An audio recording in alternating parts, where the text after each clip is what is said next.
Hey guys, welcome back to my channel, Gain Games. So in today's video, I'm going to explain you one of the major problems that people are facing nowadays regarding their completion of KYC with Pi Network. So the problem is that their username does not matches with the name that appears on their identity card which they have given to validate their KYC. So for that, we need to understand how this process of KYC works, right? So Pi Network has appointed some KYC validators which manually check whether the username of the account matches with the name that appears on their identity card which they have submitted for their KYC. So if there is any kind of a major difference or minor difference, they will definitely reject your KYC. So let us understand in this video that how you can solve this problem. So first, you need to check at what stage your KYC has been interface of Pi browser is open. You need to click on KYC. So it will take some time. And since I've completed my KYC,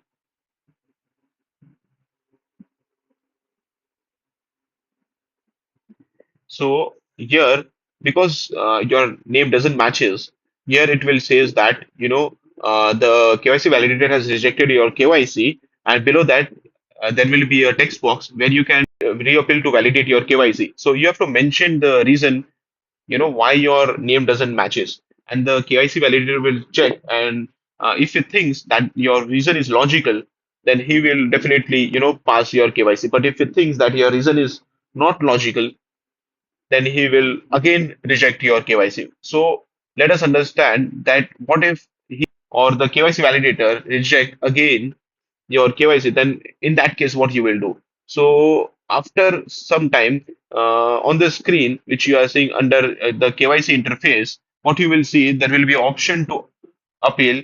So there will be option to change your username, right? So instead of that, they will be asking 20%, or I don't remember the exact number, but they ask 20% of the total Pi coin that are available in your account. So for example, if account have 100 Pi coins, so they will charge 20 Pi coins to change your username. So as soon as you click on it, it will says fortified your Pi coin. So as soon as you click on fortified Pi coin, it does. So you can see that my tentative approval has come, and it says that you have passed the centralized validation step. So it takes some time, and after that you can definitely migrate your Pi coins to net wallet.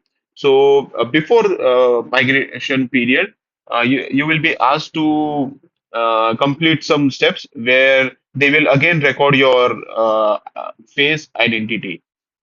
So thank you.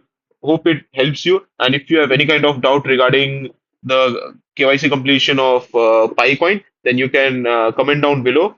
And below, I'm attaching a link in the description box by which you can load the Pi app. Thank you.